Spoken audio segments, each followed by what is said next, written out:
สุดท้ายต่อนี้ยมได้เยอะไงที่พอได้ยมเฟอร์การมาสำไรมังวามวยให้มังวาไม่นั่นคือทายยมเติบเมื่อบามาเพียโนเต้ก็ไปใต้ไปตายมเมื่อเต้คือเวียเรียงละอเมื่อได้จังอ่ะต่ออะไรก็บอกคาเป็นวิวจึงโจทย์การสำไรมังวามองเต้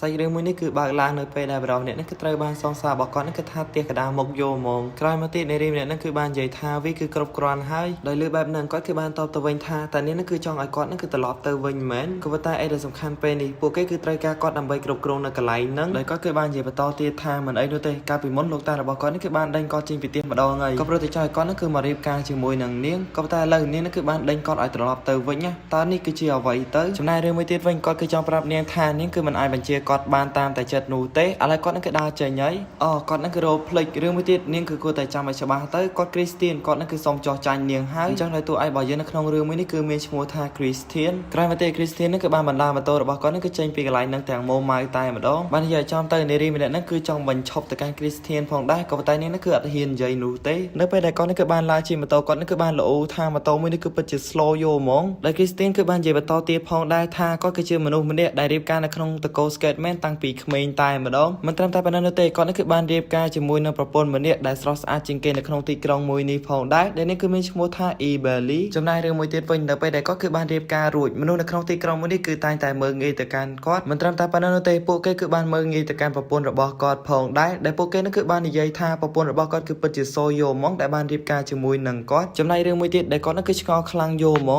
ให้เราไว้บานจิโปเกนั่นคือเชลเรโยกอดตื่นวิ่งกรุ๊ปนี้คือตายแต่ใหญ่ท่ากอดนั่นคือชื่อมนุษย์มันล้อก็ตายโปเกคือบานจิเชลเรโยกอดเรื่องมันนี่กอดนั่นคือปัจจุชงอคลังโยมองเฮ้ยก็ตายเรื่องต่อนั่นคือเวียพอดออกตื่นให้กอดนั่นคือกูแต่เกิดอมปีเรื่องจอดมาโตใน7 ล้านนี้วิ่งกอดนั่นคือสังคมท่าขมินาเกนั่นคือมาโรเรื่องกอดตื่นจ่อในไปได้คริสเตียนนั่นคือกระโปรงแต่ดาได้เบลลี่นั่นคือบานดามาตายมาดองได้นี่คือบานใหญ่ท่ามะป้าระบอปูเกนั่นคือกระโปรงแต่จำอ่ะยังไงคริสเตียนคือกูตายเลื่อนเต้ก็เอาปูก็คือท่าเอาอีตีได้คริสเตียนคือบานต่อแต่การเนียวไว้ท่าไอ้กอดนั่นคือซ้อมโตพองอ่ะได้ใส่แต่กอดนั่นคือเตยการโรยไว้วันติงแต่เอาโลกยี่มนต์โจตะข้างขนมได้เบลลี่คือบานปราบแต่การคริสเตียนพองได้ได้นี่คือบานใหญ่ท่าบาสันจีปูเกนั่นคือใหญ่เมืองงี้หรือก็ท่าไอ้แต่การโลกอ่ะโลกคือกูแต่สกัดเตยคือบานใหญ่นูเตกระมาตีปูเกต่างปีนี่คือบานดาโจตะข้างขนมตายมาดองได้เบลลี่คือบานใหญ่แต่การมาปาระบอเนี่ยพอได้ท่าเอาเนี่ยนั่นคือซ้อมโตพอได้นี่นั่นคือเมายืดกระมาตีมนุษย์เนี่ยนั่นคือบานดาเมาตายมาดองดาไปเมื่อนั่นคือเตยจีบองปองจีโดนมวยจมวยหนังเบลลี่นั่นไปแต่ก่อนนั่นคือบานดาเมาพลิมก่อนนั่นคือบานใหญ่แต่การคริสเตียนท่าคริสเตียนอ่ะตาโลนั่นคือบานระบอฮาวายเตยได้คริสเตียนนั่นคือบานตอตะวันท่าวีคือเหมือนเมนจีระบอทอมดองไว้เนี่ยเตกรอนแต่ก่อนนั่นคือเรื่องมาปีศาจตุ่มเนิบได้ครูนไอตายมาดองกรอนแต่เลือกแบบนั่งอ่ะไปเมื่อนั่นคือท่าทรายตายมาดองแล้วให้ก่อนนั่นคือบานใหญ่ปะตอท่าไอวันระบอไอนั่นคือท่าบะเปรี้ยวจมวยหน่อยวันระบอเยอะนูเตบะไอก็เลยมาเมยวันระบอเยอะวิ่งเตยเนี่ยวีคือสตาจีระบอได้เมนกลมรัดกระ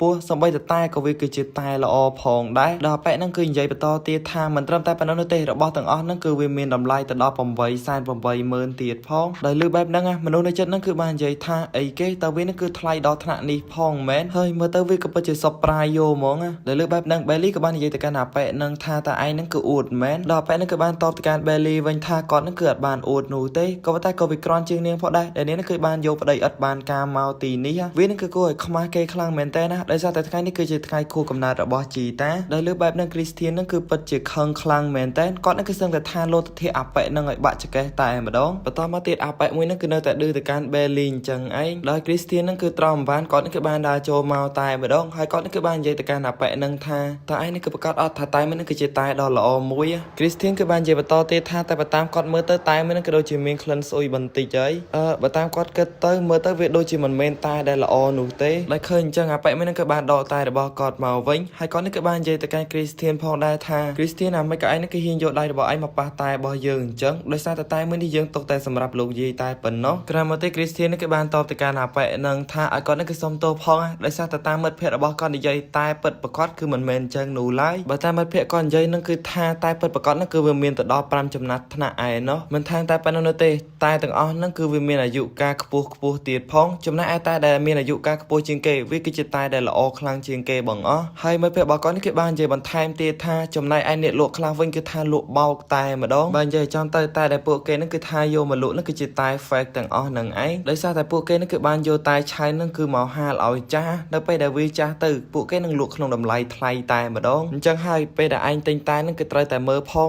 ងដោយសារតែទាំងអស់វាមិនមែនពិតទាំងអស់នោះឡើយចំណែកឯរឿងមួយទៀតវិញតែរបស់ឯងនឹងគឺដូចជាតែ fake ផងដែរដោយសារតែវានឹងគឺមិនសូវមានក្លិនក្រអូបប៉ុន្មាននោះឡើយបើតាមគាត់គិតតែរបស់ឯងនឹងគឺវាជាតែពិតដែរក៏ប៉ុន្តែវាគឺជាតែឆៅនោះទេវាមិនមែនជាតែដែលល្អនោះឡើយដោយលើបែបហ្នឹងអ្នកខាងក្រៅគឺបាននិយាយថាបើសិនជាវានឹងគឺជាតែ fake មែនណាច្បាស់ណាស់អាប៉ែមួយនឹងគឺចំណាយលុយឥតប្រយោជន៍ហើយដោយសារតែមួយនឹងគឺថាមានតម្លៃទៅដល់$800,000ឯណោះឲ្យខ្ញុំសូមតបផងអ្នកគ្នាអាហ្នឹងគេមិនហៅថា$800,000នោះទេគឺគេហៅថា$80,000គឺមិញហ្នឹងខ្ញុំច្រឡំបន្តិចដោយ Christian គឺបាននិយាយបន្តទៀតថាតែឯងនឹងគឺចង់យករបស់ទាំងហ្នឹងឲ្យទៅកាន់លោកយាយមែនបើសិនជាឯងនឹងគឺចង់យកវាឲ្យទៅកាន់លោកយាយច្បាស់ណាស់របស់ទាំងអស់ហ្នឹងគឺវាមិនល្អនោះឡើយដោយលើអញ្ចឹងអាប៉ែមួយហ្នឹងគឺថាភ័យទៅហើយដោយសារតែអ្នកចិត្តហ្នឹងក៏បាននិយាយអំពីតែរបស់គាត់ផងដែរក្រោយមកទៀតអាប៉ែមួយហ្នឹងគឺបាននិយាយទៅកាន់គ្រប់គ្នាថាអាប៉ែ Christian ហ្នឹងគឺថាបោកនោះទេពីព្រោះថា Christian ហ្នឹងគឺអត់ដែរសិក្សាអំពីតែនោះឡើយមិនក៏គេហ្នឹងគឺអាចនិយាយចេញមកកើតច្បាស់ណាស់ Christian ហ្នឹងគឺចេះតែនិយាយនោះទេក្រោយមកទៀត Belly ហ្នឹងគឺបានដើរមកហាង Christian ផងដែរដោយសារតែនាងហ្នឹងគឺអត់ចង់ឲ្យស្ថានភាពកន្លែងហ្នឹងគឺញ៉ៃនោះឡើយបើសិនជាវានៅតែបន្តអញ្ចឹងទៀតច្បាស់ណាស់វានឹងលំបាកទៅដល់នាងហើយក្រោយមកទៀតលោកយាយរបស់ពួកគេហ្នឹងគឺបានដើរមកតែម្ដងឬហើយគាត់ហ្នឹងគឺបានសួរទៅកាន់ពួកគេថាតើវាហ្នឹងគឺមានរឿងអ្វីកើតឡើងដោយឃើញបែបហ្នឹង Belly ហ្នឹងគឺថារត់ទៅរកលោកយាយរបស់នាងតែម្ដងបន្តមកទៀត Belly ហ្នឹងគឺបានបញ្យល់រឿងគ្រប់យ៉ាងទៅកាន់លោកយាយរបស់ពួកគេឲ្យស្ដាប់តែម្ដងទៅមិនត្រឹមតែប៉ុណ្ណឹងនោះទេពួកគេហ្នឹងគឺសូមឲ្យលោកយាយហ្នឹងគឺជួយមើលទៅកាន់តែមួយនឹងផងដែរថាវាហ្នឹងគឺជារបស់ពិតឬក៏របស់ខ្លែងខ្លាយអញ្ចឹងណាក្រោយមកទៀតលោកយាយម្នាក់ហ្នឹងគឺបានសូមមើលទៅកាន់តែរបស់អាប៉ែហ្នឹងផងដែរនៅពេលដែលលោកយាយហ្នឹងគឺមើលបានមួយផ្លេតហ្នឹងគាត់ហ្នឹងគឺបាននិយាយថាច្បាស់100%ហើយតែមួយហ្នឹងគឺជារបស់ពិតមិនមែនជារបស់ខ្លែងខ្លាយដូចជា Christian និយាយនោះទេដោយលើអញ្ចឹងអាប៉ែមួយហ្នឹងគឺថាសប្បាយចិត្តខ្លាំងមែនតើឬហើយអាប៉ែហ្នឹងគឺបាននិយាយទៅកាន់ Christian ផងដែរថា Christian តែឯងហ្នឹងគឺបានលឺអត់លោកយាយហ្នឹងគឺថាវាជារបស់ពិតហើយវាហ្នឹងគឺមិនមែនជារបស់ខ្លែងខ្លាយនោះទេដោយលឺអញ្ចឹង Christian គឺពិតជាភ្ញាក់ផ្អើលខ្លាំងមែនតើដោយសារតែគាត់ហ្នឹងគឺមិននឹកស្មាននោះទេថាវាគឺជារបស់ពិតក៏ប៉ុន្តែបើសិនជាតាមគាត់គិតវិញនោះច្បាស់ណាស់តែមួយហ្នឹងគឺជាតែខ្លែងខ្លាយក្រោយមកទៀតគាត់ហ្នឹងគឺបំរុងតែនឹងនិយាយតមកទៅកាន់លោកយាយទៅហើយក៏ប៉ុន្តែត្រូវបាន Belly ហ្នឹងគឺថាផ្ទះគាត់កដោមុខតែម្ដងដោយ Belly គឺបាននិយាយផងដែរថា Christian អាវាហ្នឹងគឺគ្រប់គ្រាន់ហើយឬហើយនាងគឺឲ្យ Christian ហ្នឹងគឺសុំទោសទៅកាន់អាប៉ែហ្នឹងផងដែរដោយសារតែនាងហ្នឹងគឺមិនចង់បង្កបញ្ហាអីច្រើននោះទេដោយគ្មានជំរឿអីទៀតនឹង Christian ក៏សម្រេចចិត្តសុំទោសទៅកាន់អាប៉ែហ្នឹងតែម្ដងមុននឹងចាស់ចេញទៅអាប៉ែហ្នឹងគឺបាននិយាយទៅកាន់ Christian ផងដែរថាតាមពិតទៅតែមួយហ្នឹងគឺជាតែខ្លែងខ្លាយនោះទេក៏ប៉ុន្តែមូលហេតុដែលលោកយាយហ្នឹងគឺនិយាយថាតែហ្នឹងគឺជាតែពិតដោយសារតែលោកយាយហ្នឹងគឺថានៅខាងគេនឹងឯងហើយបើនិយាយចំទៅទោះជាឯងហ្នឹងគឺនិយាយការពិតទាំងអស់ក៏គ្មានណាគេជឿទៅកាន់ឯងដូចគ្នាមុននឹងចាស់ចេញ Christian គឺបាននិយាយទៅកាន់ Belly ថាឲ្យគាត់ហ្នឹងគឺសុំទោសផងដោយសារតែគាត់ហ្នឹងគឺតែងតែបង្កបញ្ហារហូតហ្មងណាចំណែកឯរឿងមួយទៀតវិញគាត់ក៏ចង់អរគុណទៅកាន់នាងផងដែរព្រោះនៅពេលដែលគាត់ហ្នឹងគឺមានបញ្ហាមានតែនាងនោះទេជាអ្នករំលឹកមកកាន់គាត់ណាមុននៅ Belly ហ្នឹងគឺដើរចេញផងដែរនេះគឺបានតបទៅកាន់ Christian វិញថាមែនហើយបើសិនជាលោកគ្មានលុយគ្មានអំណាចនោះទេច្បាស់ណាស់លោកក៏មិនអាចយកឈ្នះទៅកាន់ពួកគេបានផងដែរមានតែមួយនោះទេលុះត្រាតែលោកហ្នឹងគឺមានលុយនិងមានអំណាចទើបលោកហ្នឹងគឺអាចយកឈ្នះទៅកាន់ពួកគេបានឬហើយ Christian ហ្នឹងគឺបាននិយាយទៅកាន់នាងវិញថាមែនហើយគាត់នឹងធ្វើឲ្យពួកគេមើលឃើញតែគាត់ហ្នឹងគឺអស្ចារ្យប្រពន្ធណាចំណែកឯរឿងមួយទៀតគាត់ក៏មិនធ្វើឲ្យនាងខកបំណងដូចគ្ន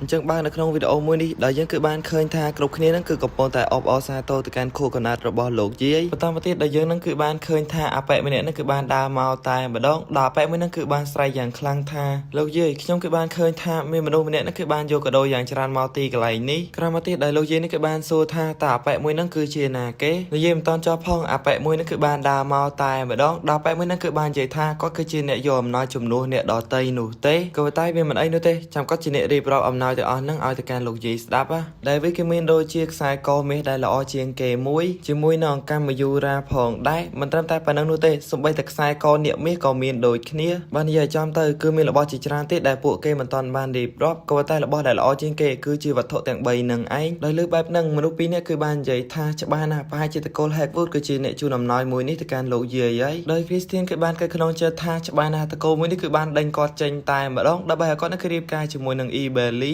ក៏តែមនុស្សស្មានថាពួកគេសុកនោះគឺស្រាប់តែជូនកាដូទៅកាន់លោកយាយ Belly ទៅវិញបន្តមកទៀតដែល យើងគឺបានឃើញថា Ebeli នឹងគឺបានសួរទៅកាន់ Christian ថាតើពួកគេនឹងគឺត្រូវជាគ្រួសារជាមួយនឹងលោកមែនមិនក៏ពួកគេជាមួយនឹងលោកនឹងគឺមានតកូលដូចគ្នាអញ្ចឹងបើនិយាយចំទៅ Christian នឹងគឺជាគ្រួសារនៅក្នុងតកូល Hagwood នឹងឯងក៏ប៉ុន្តែគ្រាន់តែម៉ាក់ប៉ារបស់គាត់នឹងគឺថាលាកអំពីអត្តសញ្ញាណរបស់គាត់នឹងឯងហើយមិនត្រឹមតែប៉ុណ្ណោះនោះទេម៉ាក់ប៉ារបស់គាត់នឹងគឺថាដេញគាត់ចេញពីផ្ទះទៀតផងដើម្បីឲ្យគាត់នឹងគឺមករៀបការជាមួយនឹង Ebeli នឹងឯងដោយសារតែបែបហ្នឹងហើយទៅ Ebeli នឹងគឺឆ្ងល់នឹងសួរទៅកាន់ Christian តែម្ដងក៏ប៉ុន្តែចុះឡើង Ebeli នឹងគឺបាននិយាយទៅកាន់ Christian ម្ដងទៀតថាវាមិនអាចទៅរួចនោះទេលោកគឺបំភ្លេចពាក្យនឹងចោលទៅយើងក៏លេចមើលទៅកាន់អាប៉ែដែលថារៀបរាប់កាដូនឹងវិញដែលគាត់នឹងគឺរៀបរាប់ទៅដល់លុយហើយដែលគាត់នឹងគឺបាននិយាយថាដែលលុយទាំងអស់នឹងគឺមានចំនួនទៅដល់ $8.88 លានឯណោះបន្តមកទៀតដោយលោកយើងនេះគឺបានដើរមកកន្លែងកាដូនឹងតែម្ដងហើយគាត់នឹងគឺបានគិតក្នុងចិត្តថាតើលុយទាំងអស់នឹងគឺជាបណ្ដាការរបស់ Christian ក៏មែនឬក៏តកូល Hagwood ផ្សេងទៀតទៅគាត់នឹងគឺពិតជាមិនប្រកាសនោះទេនៅក្នុងរឿងមួយនេះពីព្រោះថា Christian ក៏មានតកូល Hagwood ដូចគ្នាដល់ប៉ែពីរនាក់នៅចិត្តនោះគឺបាននិយាយផងដែរថាវាមិនអាចទៅរួចនោះទេដោយសារតែលុយមួយនេះវាក៏ពិតជាច្រើនខ្លាំងយកហ្មងពេលនោះប៉ុន្តែក៏មាននារីម្នាក់នេះគឺបានចេញមកផងដែរដែលនេះគឺត្រូវជាបងប្អូនជីដូនមួយរបស់ Ebeli ដែលនេះគឺមានឈ្មោះថា Harley នៅពេលដែលនាងចេញមកភ្លាមនាងគឺថាអួតក្តែង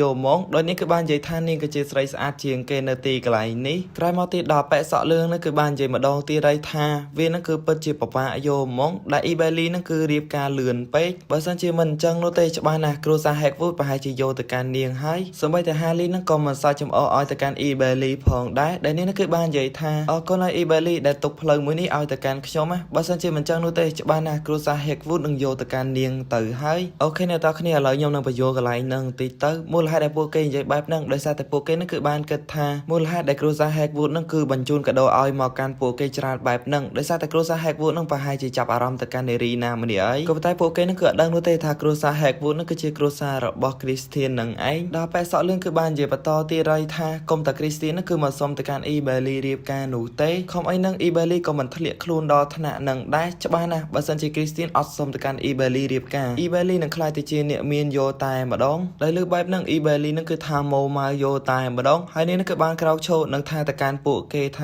ាបើសិនជាពួកឯងនឹងគឺថាមានសំណាងមែនគួរតែយកសំណាងពួកឯងនឹងគឺទៅនិយាយជាមួយនឹងគ្នាឯងទៅគឺមិនបាក់មកនិយាយជាមួយនឹងនាងនោះទេសូម្បីតែ Christian នឹងគឺថាភ័យផងដែរដោយសារតែ Ebeli ក៏មិនមែន slow ដូចពីមុនទៀតនោះទេក្រោយមកទៀតដោយលោកយាយគឺបាននិយាយថារបស់ទាំងអស់នឹងពួកគេគឺគួរតែទុកសិនទៅកុំតន់យកវាគឺចាយផ្ដេសផ្ដាស់អីគាត់នឹងសាកសួរទៅកាន់គ្រួសារ Hagwood ដោយផ្ទាល់តែម្ដងថាពួកគេនឹងគឺចាប់ចិត្តទៅលើនារីម្នាក់ណាក្រោយមកទៀតដោយពួកគេនឹងគឺថាវាយគ្នាទៅផ្ទះរៀងខ្លួនតែម្ដងយើងកាត់ទៅមើលផ្ទះរបស់ Ebeli វិញដោយ Ebeli គឺបាននិយាយខ្លាំងថាហើយបើសិនជានាងដឹងមុនច្បាស់ណាស់នាងគឺមិនទៅខួរកណារបស់លោកយាយនោះទេព្រោះថាពេលដែលនាងទៅនឹងគឺថាគេមើលងាយមកកាន់នាងច្រើនខ្លាំងមែនតែនបើយើងកាត់ទៅមើលខាងក្នុងវិញដែលម្ដាយរបស់ Belly នឹងគឺថាខឹងទៅកាន់ឪពុករបស់ Belly ខ្លាំងមែនតែនដោយនាងនឹងគឺបាននិយាយថាបើសិនជាលោកពុករបស់នាងគឺមិនឲ្យនាងរៀបការជាមួយនឹង Christian នោះទេអញ្ចឹងហើយរឿងទាំងអស់ហ្នឹងក៏វាមិនកើតឡើងដូចគ្នាមានន័យថាកំហុសទាំងអស់ហ្នឹងកើតឡើងដោយសារតែគិតគ្រប់យ៉ាងដល់ឪពុករបស់ Belly នេះក៏បានតវិញថាគាត់នឹងគឺគ្មានជំរឿននោះទេគាត់ធ្វើគ្រប់យ៉ាងក៏ព្រោះតែគេឈ្មោះគ្រួសារផងដែរដោយម្ដាយ Belly នេះគឺបាននិយាយថាឥឡូវនេះគាត់នឹងគឺចង់ឲ្យ Belly នេះគឺលេងលះជាមួយនឹង Christian តែម្ដងក៏តែត្រូវបាន Belly នេះគឺបានតបទៅវិញថានាងនឹងគឺមិនព្រមលេងលះជាមួយនឹង Christian នោះឡើយបើនាងមើលទៅកាន់គាត់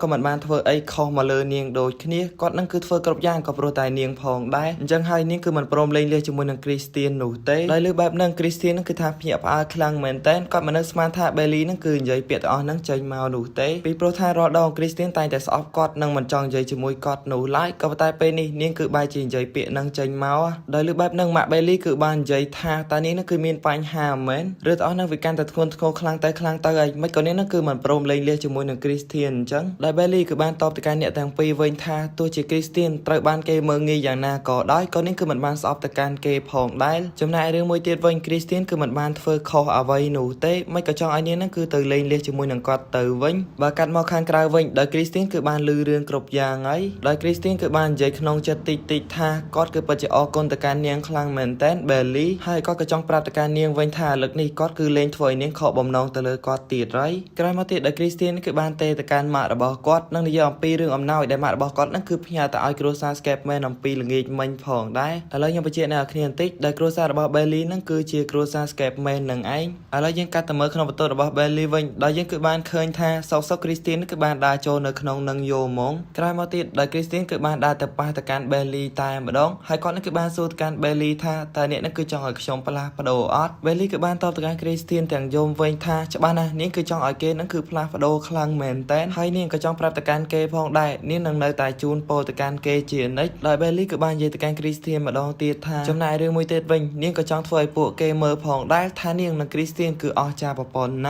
ាដោយ Christian ក៏បានតបទៅកាន់ Bailey វិញថាគាត់គឺច្បាស់ 100% ហើយគាត់នឹងធ្វើឲ្យពួកគេមើលថាគាត់នឹងគឺអស្ចារ្យប្រពន្ធណានឹងបាននៅក្នុងអេពីសូតមួយនេះដែល Christian គឺបាននិយាយទៅកាន់អ្នកម៉ាក់របស់គាត់ថាតើម៉ាក់នឹងគឺភ្ញាក់ផ្អើលអត់ដែលឃើញគាត់នឹងគឺមកទាំងបែបហ្នឹងដោយគាត់គឺបានតបទៅកាន់ Christian វិញថាគាត់ក៏រៀនភ្ញាក់ផ្អើលផងដែរក៏ប៉ុន្តែរឿងមួយទៀតលោកតារបស់គាត់ក៏ចង់ឲ្យ Christian គឺមកផ្ទះវិញដូចគ្នាដោយគាត់គឺបាននិយាយបន្តទៀតថាចំណែកឯរឿងមួយទៀតវិញលោកប៉ារបស់ឯងនឹងគឺថាឈឺក្បាលខ្លាំងមែនទែននៅក្នុងរឿងជំនួញ Christian ណាអញគឺគួរតែដឹងហើយមានតែឯងនោះទេទើបអាចដោះស្រាយនៅលើបញ្ហាមួយនេះបានដោយ Christian គឺបានតបទៅកាន់អ្នកម៉ាក់របស់គាត់វិញថាតើអ្នកនេះគឺចង់ឲ្យខ្ញុំធ្វើរឿងដដែលមែនអត់បើនិយាយចំទៅរឿងទាំងអស់ហ្នឹងវាបានកន្លងហួសទៅដល់3ឆ្នាំឯណោះគាត់គឺនៅតែចាំរឿងហ្នឹងមិនភ្លេចដូចគ្នាតើពួកគេនឹងគឺបានធ្វើអ្វីមកលើគាត់ខ្លះដោយម៉ាក់របស់ Christian នឹងគឺបានតបវិញថាគាត់គឺគ្មានជំរឿននោះទេដោយសារតែវានឹងគឺជាបញ្ជារបស់ជីតាទោះជាគាត់ដឹងថារឿងមួយហ្នឹងគឺជារឿងអយុត្តិធម៌ក៏ដោយក៏ប៉ុន្តែគាត់គឺគ្មានជំរឿនអ្វីនោះទេបើនិយាយចំទៅគាត់គឺពិតជាសុំទោសទៅកាន់ Christian ខ្លាំងមែនតើណា Christian គឺបានតបទៅកាន់អ្នកម៉ាក់របស់គាត់វិញថាក៏មិននឹកស្មាននោះទេថាអ្នកម៉ាក់ហ្នឹងគឺគិតបែបហ្នឹងចំណែកឯរឿងមួយទៀតវិញបារម្ភម្នាក់ហ្នឹងគឺតែងតែចាប់ទុកខ្លួនឯងជាតារានៃគ្រួសារគាត់គឺពិតជាមិនយល់មែនតើបើនិយាយចំទៅទោះជាគាត់ហ្នឹងគឺខំធ្វើល្អយ៉ាងណាក៏ដោយក៏គ្មានណាគេគឺខ្វល់ពីគាត់ដូចគ្នាចំណែកឯរឿងមួយទៀតវិញជីតាគឺតែងតែបារម្ភថាខ្ញុំនឹងប្រកួតប្រជែងក្នុងការគ្រប់គ្រងក្រុមហ៊ុនដោយបែបនេះហើយទើបនាងហ្នឹងគឺកុហកខ្ញុំមែនហើយបើនិយាយចំទៅបើសិនជាគាត់ហ្នឹងគឺគ្មានបញ្ហាអ្វីនោះទេច្បាស់ណាស់អ្នកក៏មិនមករកខ្ញុំផងដែរបើនិយាយចំទៅបើសិនជាខ្ញុំមិនមែនជាអ្នកស្នងតំណែងនៃគ្រួសារមួយនេះច្បាស់ណាស់អ្នកក៏មិនខ្វាយខ្វល់ពីខ្ញុំដូចគ្នាមួយទៀតវិញអ្នកក៏មិនសមនិយាយថាអ្នកជាម៉ាក់របស់ខ្ញុំផងដែរដោយលើបែបហ្នឹងម៉ាក់របស់ Christian ហ្នឹងគឺថានិយាយអត់ចេញតែម្ដងក្រោយមកទៀតដែល Christian គឺបាននិយាយថាមិនអីនោះទេគាត់គឺព្រមជួយក្រុមហ៊ុនមួយនេះម្ដងទៀតណាក៏ប៉ុន្តែគាត់ក៏មានលក្ខខណ្ឌមួយដូចគ្នាដោយលឺអញ្ចឹងម៉ាក់របស់ Christian ក៏រៀនសប្បាយចិត្តផងដែរហើយគាត់នឹងគឺបានតបទៅវិញថាតើលក្ខខណ្ឌហ្នឹងគឺជាលក្ខខណ្ឌអ្វីទៅក្រោយមកទៀត Christian នឹងគឺបានដើរចេញពីបន្ទប់នឹងតែម្ដងជាមួយនឹងកាតមួយសន្លឹកដូចគ្នានៅពេលដែលដើរចេញ Christian នឹងគឺបានគិតក្នុងចិត្តផងដែរថាតើម៉ាក់របស់គាត់នឹងគឺចង់តែសមត្ថភាពគាត់មែន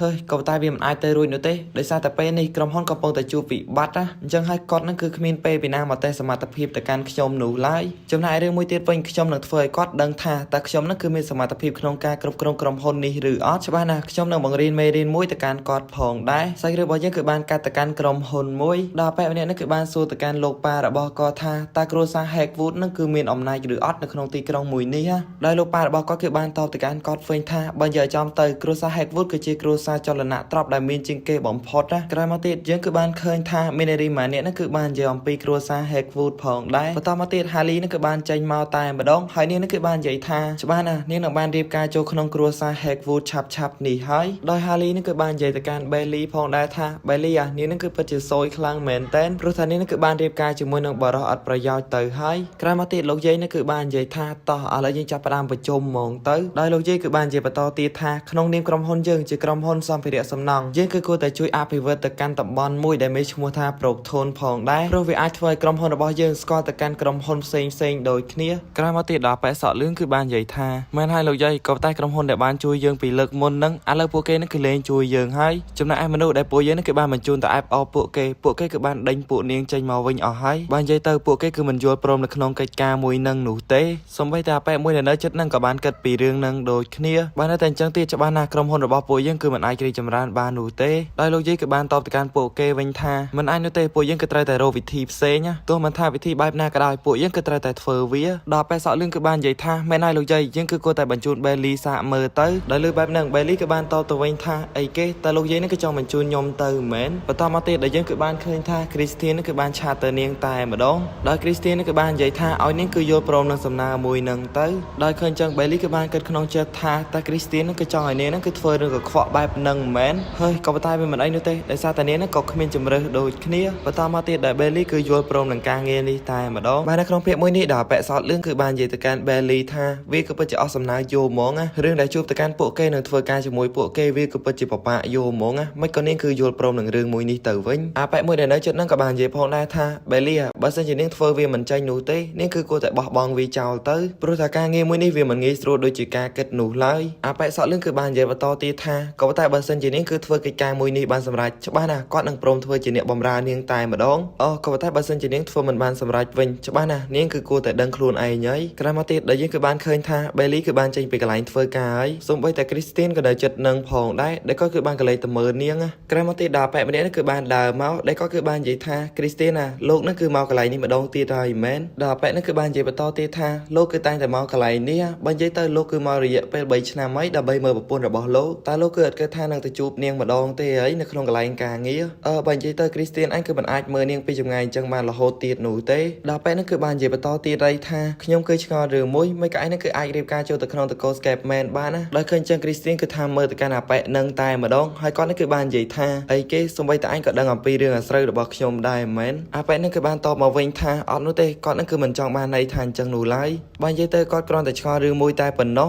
មិនក៏ Christine គឺអាចរៀបការចូលតកូ Scape Man បានណាបើនិយាយទៅ Christine ក៏ដូចជាគាត់ផងដែរ Christine នឹងគឺមិនមានអ្វីច្រើននោះទេក៏ប៉ុន្តែគាត់គឺពិតជាឆ្ងល់ខ្លាំងមែនតើណាមិនក៏ Christine គឺអាចធ្វើរឿងនឹងបានដែល Christine គឺបានតបទៅវិញថាលោកក៏និយាយត្រូវផងដែរវាគឺមិនសមហេតុផលនោះទេហើយបើនិយាយចំទៅ Bailey ដែលនៅក្នុងតកូ Scape Man នេះគឺមានអ្វីគ្រប់យ៉ាងតែម្ដងបើនិយាយទៅគឺពិតជាខុសពីគាត់ឆ្ងាយតែម្ដងគាត់មិនត្រឹមតែគ្មានអ្វីគ្រប់យ៉ាងនោះទេថែមទាំងអត់ប្រយោជន៍ទៀតផងសៃរិនគឺបានកាត់ទៅផ្ទះរបស់ Bailey វិញដែលម៉ាក់របស់ Bailey គឺបាននិយាយថាអីគេតាពួកនឹងឲ្យនាងធ្វើការងារមួយនឹងមែន Bailey ពួកគេគឺកំពុងតែចង់លេងហ្គេមមួយនាងទៅហើយមិនក៏ Bailey ឯនេះគឺនៅតែយល់ព្រមនៅក្នុងកិច្ចការមួយនឹងទៀតណាពួកគេគឺមិនຕົកយើងនៅក្នុងកែវភ្នែកទៀតនោះទេច្បាស់ណាស់គ្រួសារដែលយើងទៅដាក់កិច្ចព្រមព្រៀងជាមួយពួកគេគឺមិនងាយយល់ស្របនឹងរឿងបែបហ្នឹងនោះឡើយបើនិយាយទៅវាគឺពិតជាពិបាកយល់ហ្មងណាដែលឃើញចឹង Christine គឺបានដើរមកតែម្ដងហើយគាត់នេះគឺបាននិយាយថាអ្នកម៉ាក់យើងគឺគួរតែទុកចិត្តទៅកាន់ Bailey ទៅ Bailey គឺមិនធ្វើឲ្យពួកយើងខកបំណងនោះទេដោយឃើញបែបហ្នឹងអ្នកម៉ាក់របស់ Bailey គឺបាននិយាយថា Christine អ្នកណាឲ្យឯងនេះគឺលូកមាត់ជាមួយនឹងរឿងបែបហ្នឹងមនុស្សអត់ប្រយោជន៍ដូចឯងគឺគួរតែចេញឲ្យឆ្ងាយទៅអញគឺគួរតែទៅធ្វើមហូបឲ្យបាត់ទៅ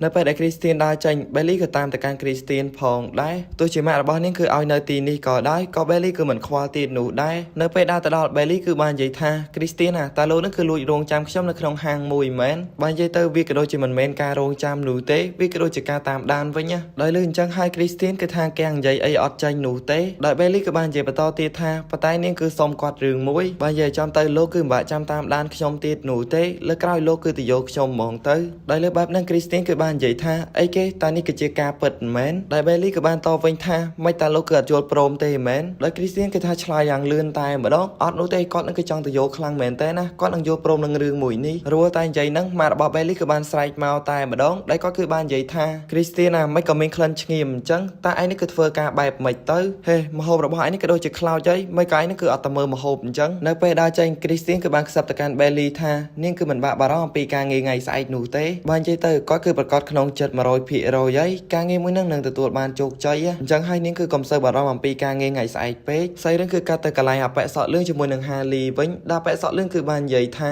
Harley ថ្ងៃនេះគឺមានរឿងគួរឲ្យអស់សំណើចមួយបើនិយាយទៅវាក៏ពិតជាអស់សំណើចយោហ្មងដោយសារតែ Bailey គឺអនុញ្ញាតឲ្យ Christine គឺជួននាងទៅធ្វើការបើនិយាយចំទៅការងារមួយនឹងវាគឺពិតជាធំយោហ្មងក៏ប៉ុន្តែ Bailey គឺបែរជាជិះម៉ូតូស្កូប2ទៅជាមួយ Christine ទៅវិញថ្ងៃស្អែកគឺបានមកដល់ហើយដល់ Bailey គឺថាត្រៀមខ្លួន 100% តែម្ដងដើម្បីចូលទៅកាន់ក្រុមហ៊ុនមួយហ្នឹងនៅពេលដែលដើរចូលទៅអ្នកមើលការខុសត្រូវនៅកន្លែងហ្នឹងគឺបាននិយាយថាអ្នកស្រីតើអ្នកស្រីគឺមកពីតកូ Scape Man មែនបើសិនជាអ្នកស្រីគឺមកពីតកូលមួយហ្នឹងអ្នកស្រីគឺដើរតាមផ្លូវមួយនេះទៅបាននិយាយទៅនារីម្នាក់ហ្នឹងគឺថារស់រីរាក់ទាក់ដាក់ទៅកាន់ Bailey តែម្ដងមិនត្រឹមតែប៉ុណ្ណឹងនោះទេនៅពេលដែល Bailey គឺដើរចូលទៅសូម្បីតែកណាត់ព្រំក៏មានផងដែរបានអ្នកធ្វើការនៅក្នុងក្រុមហ៊ុនហ្នឹងវិញគឺថាអោនគោរពទៅកាន់ Bailey តែម្ដងដែលឃើញបែបហ្នឹង Bailey គឺបានគិតក្នុងចិត្តថាតើនេះមិនគឺជាក្រុមហ៊ុនដែលពួកគេនិយាយថាមិនងាយស្រួលនឹងដោះស្រាយហើយអ្វីក៏ពួកគេក៏ដូចជារស់រីរាក់ទាក់ម្លេះនាងគឺពិតជាមិនយល់តតែសោះបន្តមកទៀតដល់ប៉ែម្នាក់គឺបានដើរចេញមកតែម្ដងដល់ប៉ែមួយហ្នឹងគឺបាននិយាយថាគាត់គឺជាអ្នកគ្រប់គ្រងនៅទីកន្លែងហ្នឹងដល់ប៉ែហ្នឹងគឺបាននិយាយបន្តទៀតថានាងគឺបាក់បារម្ភទៀតនោះទេ